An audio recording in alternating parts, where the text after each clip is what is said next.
بسم اللہ الرحمن الرحیم۔ سامعین کرام، آپ سن رہے ہیں عمران سیریز کا اردو ناول جیوش چینل، جس کے مصنف ہیں مظہر کلیم ایم اے، اور یہ اس سلسلے کی قسط نمبر 6 ہے۔ مجھے امید ہے آپ کو میری یہ کاوش پسند آ رہی ہوگی۔ آپ نے اگر ابھی تک میرا چینل کہانی گھر سبسکرائب نہیں کیا تو ابھی میرے چینل کو سبسکرائب کر کے بیل نوٹیفیکیشن آن کر لیجئے تاکہ آنے والی ہر نئی کہانی کی اطلاع بر وقت آپ تک پہنچ سکے۔ یہ بات بہرحال یقینی تھی کہ راڈز بند کرنے اور کھولنے کا بٹن کرسی کے عقبی پائے میں ہے۔ جولیا، صفدر اور نعمانی چونکہ تینوں کے جسم ابھی تک مفلوج تھے، اس لیے وہ بس دیکھ ہی سکتے تھے، خود کوشش نہ کر سکتے تھے۔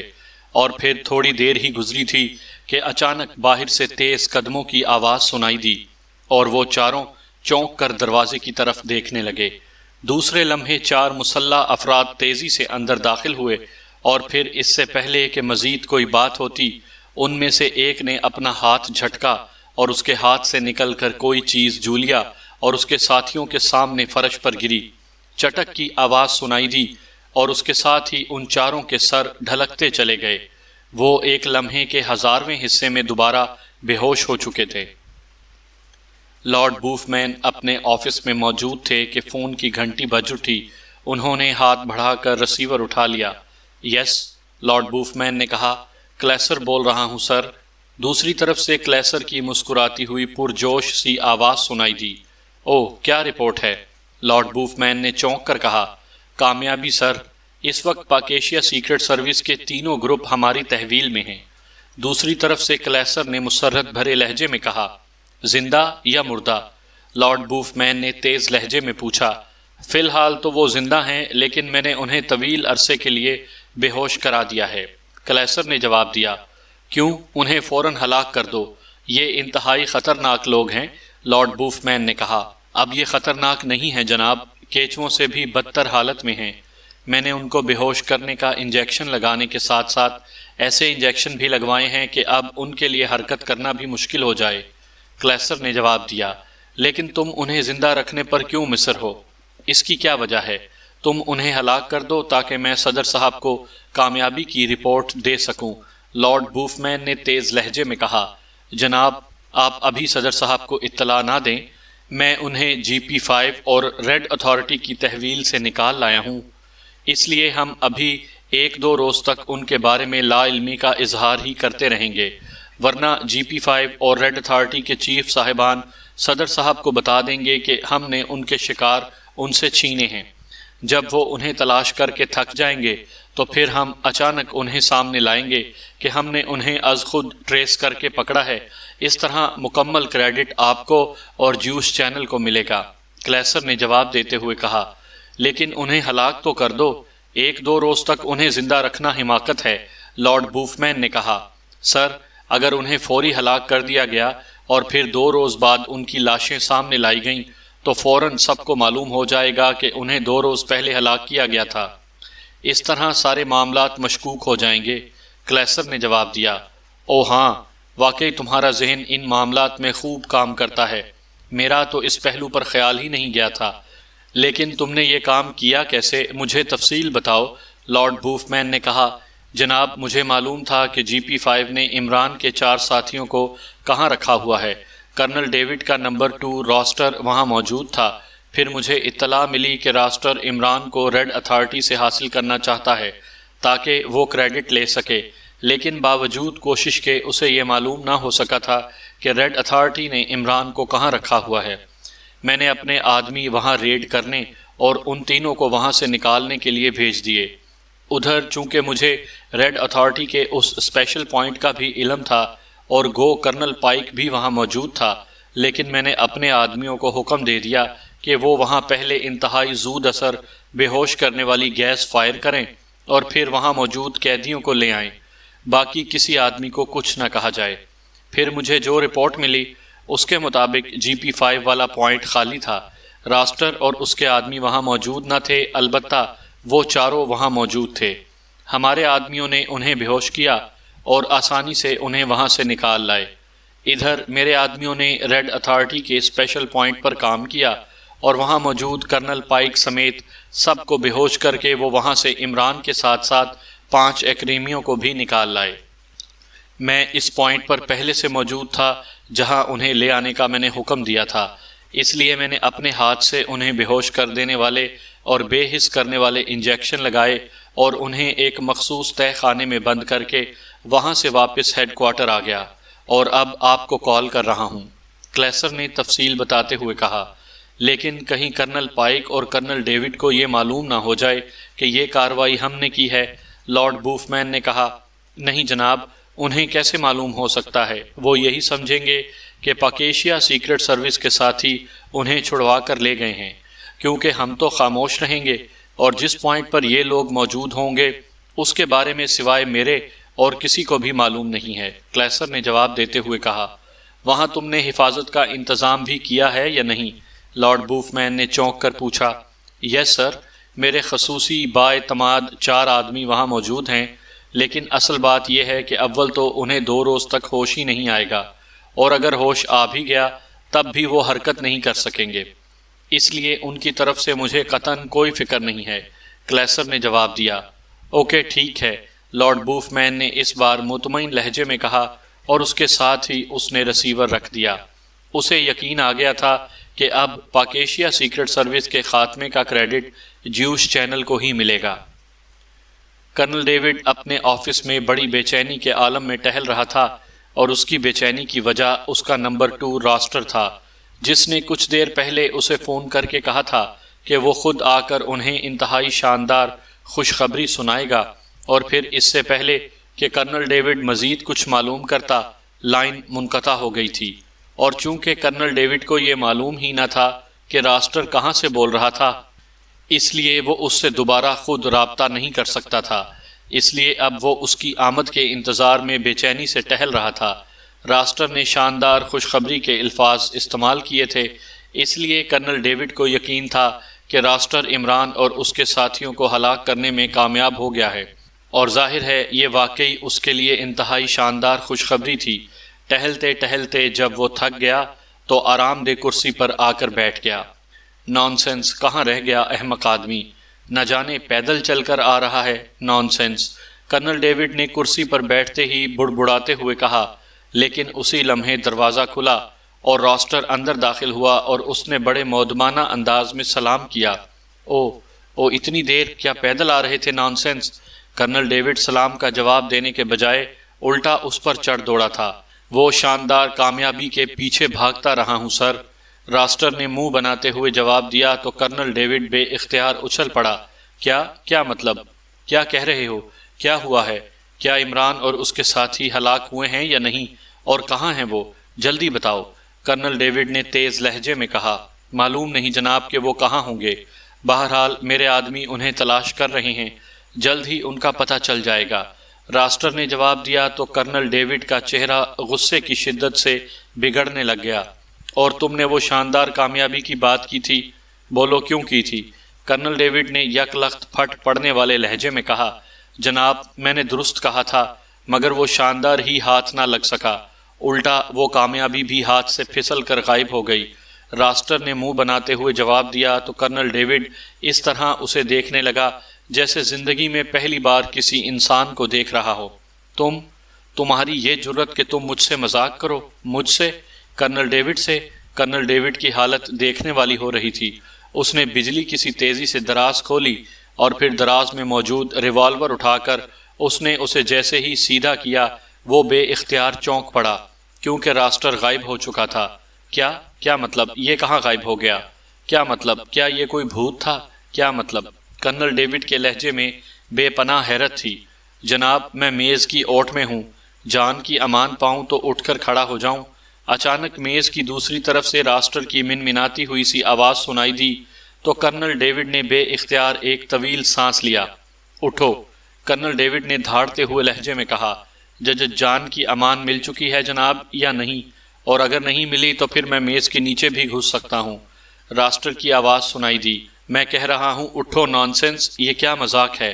کرنل ڈیوڈ نے انتہائی غصیلے لہجے میں کہا تو راسٹر اٹھ کر دوبارہ کرسی پر بیٹھ گیا۔ جناب، جان بچانا مذاق نہیں ہوتا، آپ با اختیار آفیسر ہیں، آپ گولی چلا سکتے ہیں لیکن میری تو جان چلی جاتی۔ راسٹر نے کہا، یہ سب بکواس چھوڑو اور مجھے بتاؤ کہ عمران اور اس کے ساتھیوں کا کیا ہوا۔ کرنل ڈیوڈ نے بے چین سے لہجے میں کہا، جناب، اسلم گاؤں کے سردار کے بیٹے عبد الرحمن نے دوہری چال کھیلی ہے۔ اس نے عمران کو تو ریڈ اتھارٹی کے حوالے کر کے اس سے بھاری معاوضہ حاصل کر لیا اور مجھے اس کے 4 ساتھی دے کر ہم سے بھی بھاری معاوضہ حاصل کر لیا۔ راسٹر نے کہا تو کرنل ڈیوڈ چونک پڑا۔ کیا مطلب؟ کیا عمران ریڈ اتھارٹی کے قبضے میں چلا گیا ہے؟ او ویری بیڈ، اصل آدمی تو عمران تھا، اس کے ساتھیوں کی کوئی اہمیت نہیں ہے۔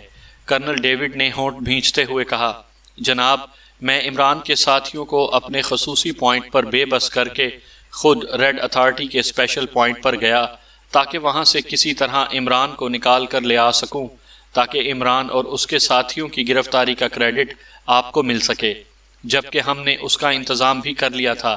اس لیے میں نے آپ کو فون کر کے شاندار کامیابی کی خوشخبری بھی سنائی، لیکن جب میں اپنے آدمیوں کے ساتھ اس پوائنٹ پر پہنچا جہاں ریڈ اتھارٹی نے عمران کو رکھا ہوا تھا تو میں یہ دیکھ کر حیران رہ گیا کہ اس پوائنٹ پر کرنل پائک سمیت اس کا نمبر 2 آرتھر اور باقی آدمی بے ہوش پڑے ہوئے تھے، جبکہ عمران غائب ہو چکا تھا۔ جس پر میں فوراً واپس اپنے پوائنٹ پر پہنچا تو وہ پوائنٹ بھی خالی تھا، عمران کے ساتھی بھی غائب ہو چکے تھے۔ اس طرح شاندار بھی ہاتھ سے نکل گیا اور کامیابی بھی۔ راسٹر نے تفصیل بتاتے ہوئے کہا، کیا مطلب؟ میں تمہاری بات نہیں سمجھا۔ یہ سب کیسے ہو سکتا ہے کہ بیک وقت 2 جگہوں سے آدمی غائب ہو جائیں؟ کیا تمہارے پوائنٹ پر بھی تمہارے آدمی بے ہوش پڑے ملے ہیں؟ کرنل ڈیوڈ نے انتہائی حیرت بھرے لہجے میں کہا، میرے ساتھ 4 آدمی تھے جناب، اور میں ان چاروں کو ساتھ لے کر ریڈ اتھارٹی کے پوائنٹ پر گیا تھا، کیونکہ ہمارا پوائنٹ انتہائی خفیہ تھا، اور پھر عمران کے ساتھی نہ صرف بے ہوش تھے بلکہ میں نے ان کے جسموں کو بھی مفلوج کر دیا تھا، اور اس کے ساتھ ساتھ انہیں راڈز والی کرسیوں پر بھی جکڑ دیا تھا۔ اس لیے میں ان کی طرف سے قطعاً بے فکر تھا، لیکن جب میں اپنے ساتھیوں سمیت وہاں واپس گیا تو راڈز کے ساتھ ساتھ عمران کے ساتھی بھی غائب ہو چکے تھے، جس پر میں نے اپنے آدمیوں کو انہیں تلاش کرنے کا حکم دیا اور خود میں یہاں آ گیا، کیونکہ مجھے معلوم تھا کہ آپ یہاں ریوالور ہاتھ میں لیے بے چینی سے میرا انتظار کر رہے ہوں گے۔ راسٹر نے جواب دیا، تم نے عمران کے ساتھیوں کو زندہ کیوں چھوڑ دیا تھا؟ انہیں ہلاک کیوں نہیں کیا تھا؟ کرنل ڈیوڈ نے تیز لہجے میں کہا، میں نے ان پر فائر کیا تھا لیکن انہیں گولیاں ہی نہ لگی تھیں، اس لیے وہ زندہ رہ گئے تھے۔ راسٹر نے بڑے معصوم سے لہجے میں جواب دیا تو کرنل ڈیوڈ کی آنکھیں حیرت سے پھیلتی چلی گئیں۔ کیا مطلب؟ کیوں نہیں لگی تھی؟ کیا کہہ رہے ہو تم؟ کرنل ڈیوڈ نے انتہائی حیرت بھرے لہجے میں کہا، جناب، پہلے تو میں بھی نہ سمجھ سکا تھا، بلکہ میں خوف زدہ بھی ہو گیا کہ یہ لوگ انسان بھی ہیں یا نہیں، لیکن پھر بعد میں جب میں نے اپنے ریوالور کو چیک کیا تو پتہ چلا کہ اس کی نال ٹیڑھی تھی اور اوپر کو اٹھی ہوئی تھی، اس لیے میں نے جب ان کے سروں کا نشانہ لیا تو گولیاں اوپر کو اٹھ کر ان کے سروں کے اوپر سے گزر گئی تھیں۔ میں سمجھ گیا کہ ابھی ان کی موت کا وقت نہیں آیا، اس لیے میں عمران کو لینے کے لیے چلا گیا تاکہ کچھ دیر گزر جائے، شاید موت کا وقت آ جائے، لیکن ان کے تو غائب ہونے کا وقت قریب تھا، اس لیے وہ غائب ہو گئے۔ راسٹر نے جواب دیتے ہوئے کہا، لیکن یہ سب کیسے ہو سکتا ہے؟ عمران کے ساتھی یہاں پہنچ بھی گئے اور انہیں دونوں کے خفیہ پوائنٹس کا بھی علم تھا اور وہ انہیں نکال کر بھی لے گئے۔ نہیں، یہ ممکن نہیں ہے، یہ کوئی اور کھیل کھیلا گیا ہے۔ کرنل ڈیوڈ نے کہا، جناب، میں نے بھی پہلے اس پہلو پر سوچا تھا اور کافی دیر تک سوچنے کے بعد آخر کار اس نتیجے پر پہنچ گیا۔ راسٹر نے جواب دیا تو کرنل ڈیوڈ ایک بار پھر چونک پڑا۔ کس نتیجے پر پہنچے تھے؟ بولو۔ کرنل ڈیوڈ نے انتہائی تیز لہجے میں کہا، جناب، یہ کارروائی عمران کے ساتھیوں کی نہیں ہو سکتی جیسے آپ نے سوچا ہے، بلکہ یہ کارروائی جیوش چینل کی ہے تاکہ وہ کریڈٹ لے سکے۔ راسٹر نے جواب دیا تو کرنل ڈیوڈ بے اختیار اچھل پڑا۔ او، یہ کیسے نتیجہ نکالا ہے تم نے؟ بولو، کیسے نکالا ہے؟ کرنل ڈیوڈ نے چیختے ہوئے کہا، وہ اگر آپ اجازت دیں تو میں آپ کے سامنے نکال کر آپ کو دکھاؤں۔ راسٹر نے بوکھلائے ہوئے لہجے میں کہا، کیا مطلب؟ کیا نکال کر دکھاؤ گے؟ کرنل ڈیوڈ نے انتہائی الجھے ہوئے لہجے میں کہا، نتیجہ جناب۔ راسٹر نے بڑے معصوم سے لہجے میں کہا تو کرنل ڈیوڈ کا چہرہ یک لخت ایک بار پھر غصے کی شدت سے بگڑنے لگا، لیکن دوسرے لمحے جب راسٹر نے جیب سے ایک چھوٹا سا بیج نکال کر اس کے سامنے رکھ دیا تو کرنل ڈیوڈ چونک کر اسے دیکھنے لگا۔ یہ کیا ہے؟ یہ تو شاید جیوش چینل کا بیج ہے، کرنل ڈیوڈ نے حیرت بھرے لہجے میں کہا۔ جی ہاں، اور یہ بیج میرے والے پوائنٹ پر پڑا ہوا ملا ہے، شاید کسی کی جیب سے گر گیا ہوگا، راسٹر نے بڑے مؤدبانہ لہجے میں جواب دیا۔ او، پھر تو تمہاری بات درست ہے، یہ کارروائی جیوش چینل نے ہی کی ہے، کرنل ڈیوڈ نے ہونٹ چباتے ہوئے کہا۔ اور یہ دوسرا نتیجہ؟ راسٹر نے جیب سے ایک سرخ رنگ کا کیپسول نکال کر کرنل ڈیوڈ کے سامنے رکھتے ہوئے کہا۔ یہ کیا ہے؟ کرنل ڈیوڈ نے کیپسول اٹھا کر اسے حیرت بھری نظروں سے دیکھتے ہوئے کہا۔ اس پر جیوش چینل کا مخصوص مارکہ موجود ہے سر، آپ دیکھ لیں۔ یہ کیپسول انتہائی زود اثر بے ہوش کر دینے والی گیس کا ہے، اور یہ مجھے ریڈ اتھارٹی والے پوائنٹ پر سے ملا ہے، یہ شاید پھٹ نہیں سکا تھا، راسٹر نے جواب دیتے ہوئے کہا۔ اس کا مطلب ہے کہ یہ بات اب یقینی ہو چکی ہے کہ یہ کارروائی واقعی جیوش چینل نے کی ہے۔ ویری بیڈ، میں صدر صاحب سے بات کرتا ہوں، کرنل ڈیوڈ نے تیز لہجے میں کہا، اور اس کے ساتھ ہی اس نے فون کی طرف ہاتھ بڑھا دیا۔ جناب ایک منٹ، راسٹر نے ہاتھ بڑھا کر فون پر رکھتے ہوئے کہا۔ کیا مطلب، کیا کہنا چاہتے ہو؟ کرنل ڈیوڈ نے غصیلے لہجے میں کہا۔ جناب، صدر صاحب ان ثبوتوں سے مطمئن نہیں ہوں گے، لارڈ بوفمین نے بڑے اطمینان سے کہہ دینا ہے کہ یہ بیج اور کیپسول اس کے کسی آدمی سے حاصل کیے گئے ہیں، راسٹر نے کہا تو کرنل ڈیوڈ بے اختیار چونک پڑا۔ ہاں، تمہاری بات تو ٹھیک ہے، پھر؟ کرنل ڈیوڈ نے کہا۔ جناب، میرے آدمی عمران اور اس کے ساتھیوں کو تلاش کر رہے ہیں، ہم پہلے ان پر قبضہ کر لیں پھر بات ہوگی، راسٹر نے جواب دیا۔ لیکن انہوں نے تو فوراً انہیں ہلاک کر کے صدر کو اطلاع دے دینی ہے اور تم تلاش کرتے رہ جاؤ گے، کرنل ڈیوڈ نے انتہائی غصیلے لہجے میں کہا۔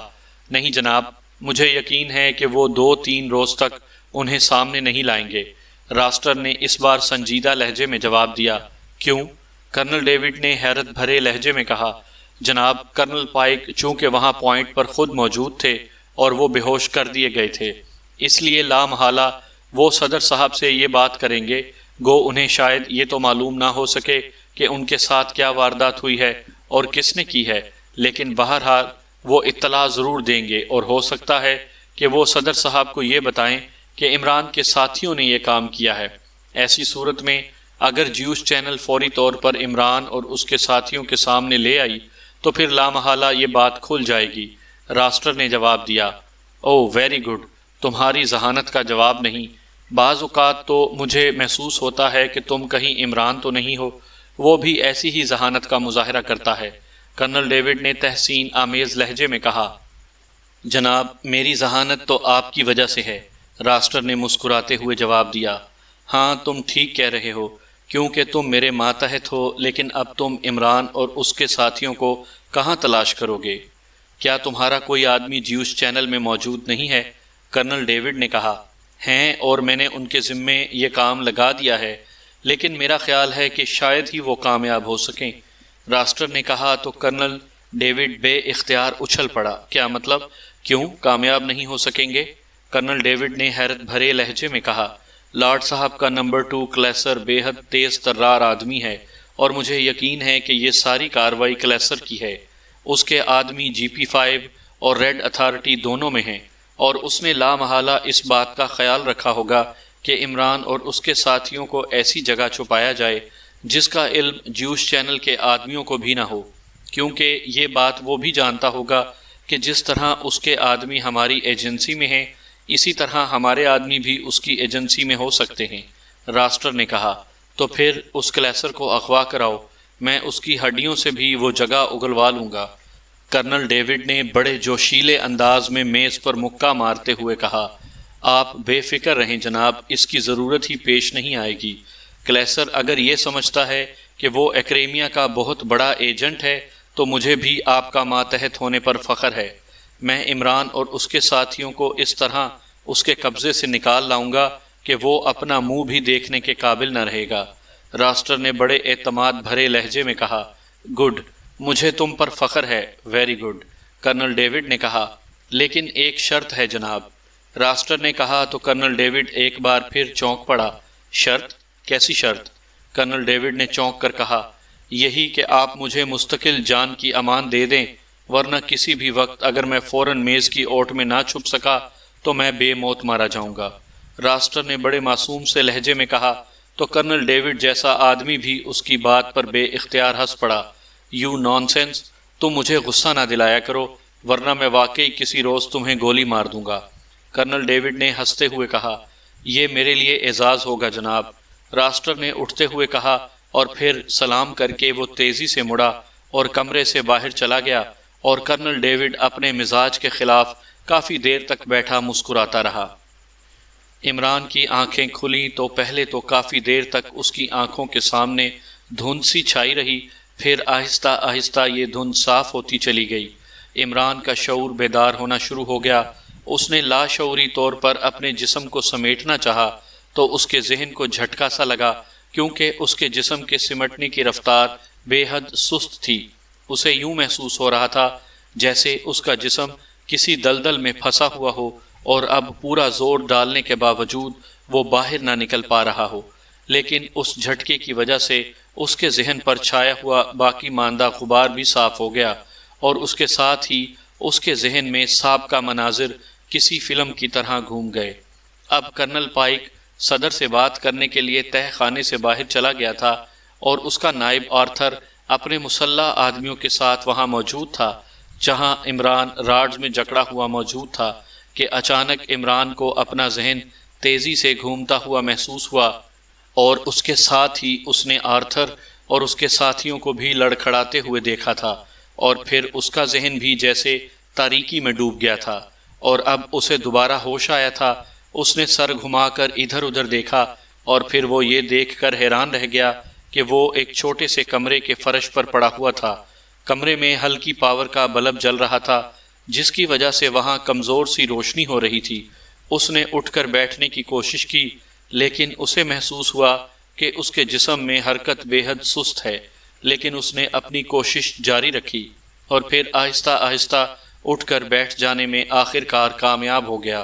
اس کے ساتھ ہی اس کے منہ سے بے اختیار ایک طویل سانس نکل گیا، کیونکہ اٹھ کر بیٹھتے ہی اس نے فرش پر بے ہوش پڑے ہوئے ایکریمیوں کے ساتھ ساتھ جولیا، صفدر، نعمانی اور کیپٹن شکیل کو بھی دیکھ لیا تھا۔ گو جہاں پہلے اسے ہوش آیا تھا، وہاں اس نے ایک ایکریمی عورت اور 4 ایکریمی مردوں کو دیکھتے ہی پہچان لیا تھا کہ وہ اس کے ساتھی ہیں، اور وہی لوگ یہاں بھی موجود تھے۔ اس کا مطلب تھا کہ اس وقت وہ سیکرٹ سروس جو 3 مختلف ٹیموں میں تقسیم ہو کر اسرائیل پہنچی تھی، وہ تینوں گروپ یہاں اکٹھے کر دیے گئے تھے۔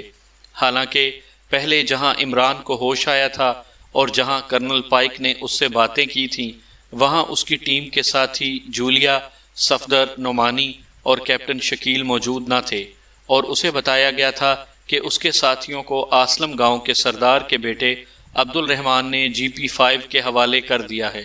لیکن اب اس کے ساتھیوں کی یہاں موجودگی اور پھر بے ہوش ہونے سے پہلے آرتھر اور اس کے ساتھیوں کو لڑکھڑاتے دیکھ کر وہ فوراً اس نتیجے پر پہنچا تھا کہ یا تو وہ باقی ساتھیوں سمیت GP5 کی تحویل میں پہنچ گیا ہے، یا پھر ریڈ اتھارٹی اور GP5 سے ہٹ کر وہ جیوش چینل یا کسی تیسری پارٹی کی تحویل میں ہے۔ لیکن اسے یہ بات سمجھ نہیں آ رہی تھی کہ انہیں ہلاک کرنے کے بجائے اس طرح اکٹھا کرنا، بے ہوش کرنا اور جسم کو سست کر دینے سے ایسا کرنے والوں کے اصل مقاصد کیا تھے۔ اس کے ساتھی جس طرح بے ہوش پڑے ہوئے تھے، اس سے یہ بات بھی اسے سمجھ آ گئی تھی کہ اس کے مخصوص ذہنی رد عمل نے بے ہوش کر دینے والی دوا کے خلاف کام کیا تھا، جس کی وجہ سے اسے اپنے ساتھیوں سے پہلے ہوش آ گیا۔ اس نے اب اٹھ کر کھڑا ہونے کی کوشش شروع کر دی۔ پہلے پہل تو اس کے جسم نے اس کا ساتھ دینے سے انکار کر دیا، لیکن اس نے کوشش جاری رکھی، اور پھر آہستہ آہستہ وہ اپنے مقصد میں کامیاب ہو گیا۔ کھڑے ہو کر پہلے تو وہ لڑکھڑایا، لیکن پھر اس نے اپنے آپ کو کنٹرول میں کر لیا۔ پھر اس نے ایک قدم اٹھایا، اور اس بار وہ واقعی گرتے گرتے بچا، لیکن پھر اس نے انتہائی کوشش کر کے اپنے آپ کو سنبھال لیا، اور پھر آہستہ آہستہ وہ چلنے کے قابل ہو گیا۔ تو اس نے اپنے جسم سے سستی دور کرنے کے لیے مخصوص ورزشیں شروع کر دیں، اور پھر اس کی یہ کوششیں بہرحال رنگ لائیں، اور اب وہ نہ صرف اس کیفیت سے نجات حاصل کر چکا تھا بلکہ اب وہ پہلے کی طرح چست بھی ہو چکا تھا۔ اس نے سب سے پہلے اپنے لباس کی تلاشی لینی شروع کر دی، لیکن اس کی جیبیں خالی تھیں۔